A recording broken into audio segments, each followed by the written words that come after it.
কখনো দেখায় নাই। তার কারণ আপনাদের মনে থাকার কথা, এই ঢাকার মেয়র ছিল সাদেক হোসেন খোকা সাহেব, একজন গেরিলা যোদ্ধা যার রক্তের উপর দিয়ে বাংলাদেশ স্বাধীন হয়েছে।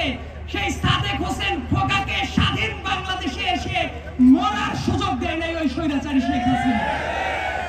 তার আশেপাশে যত মানুষ থাকতো প্রত্যেকটা মানুষ লুটপাটের অংশীদার ছিল, এবং যত ব্যবসায়ী, যত সংবাদ মাধ্যমের যারা কর্মী ছিল, যত আদালত, একটা ব্যাপার নিয়ে কথা বলতে খুবই আক্ষেপ হয়, আমি আইনের ছাত্র, যে মঞ্চে দাঁড়িয়ে আমরা কথা বলছি, আমাদের হাতের বাম সাইডে যে আদালতটা আছে বাংলাদেশের ভেতরে পবিত্রতম জায়গা হিসেবে চিন্তা করা যেত, কিন্তু ওই আদালতের মাধ্যমে কত নিরীহ মানুষের রক্ত কেড়ে নিয়েছে শেখ হাসিনা, তার কোনো ইয়ত্তা নাই। এবং বাংলাদেশে মাঝে মাঝে বলা হয় না যে এদের অবিচারের মাত্রাটা কেমন। আমার কাছে মনে হয় জার্মানির নাজি পার্টির চেয়েও ভয়ার্ত ভাবে আবির্ভূত হয়েছিল শেখ হাসিনা। এবং সামনের দিনে আমাদের একটা চ্যালেঞ্জ আছে যে জাতিগতভাবে আমরা ঐক্যটা ধরে রাখতে পারি কিনা। তবে এই জায়গায় এসে আমি একটা ব্যাপার সুনিশ্চিত, সামনে বাংলাদেশে এক থাকবে। এই জায়গায় দাড়ি টুপিওয়ালা মানুষ আছেন, শার্ট প্যান্ট পরা মানুষ আছেন, নারী পুরুষ সবাই আছে, বাংলাদেশের পতাকাটাও আছে। এই ঐক্যটা ধরে রাখা দরকার। সবাই থাকবে এই বাংলাদেশে, সবাই রাজনীতি করতে পারবে, শুধুমাত্র শেখ হাসিনা এবং তার সাঙ্গপাঙ্গরা এই বাংলাদেশে আর পুনর্বাসিত হতে পারবে না।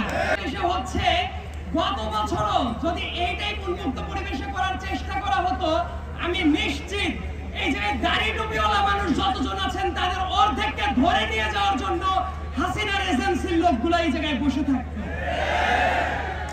বাংলাদেশে মুক্ত পরিবেশ এসেছে কিনা সেটা বোঝার আগে আক্ষেপের জায়গাটা হলো, অনেকগুলো বাচ্চা আছে যাদেরকে আমি বেশ কয়েক বছর ধরে চিনি, অনেকগুলো আহত মানুষ আছেন যারা আজকে বসে আছেন। এই মানুষগুলোর কান্না কি আমরা মুছে দিতে পারছি কিনা? এই কান্না যতদিন না মুছে দেওয়া হবে, আমার কাছে মনে হয় ততদিন পর্যন্ত মুক্ত বাংলাদেশের দাবি করাটা আমাদের কাছে হবে খুবই অনৈতিক একটা কাজ।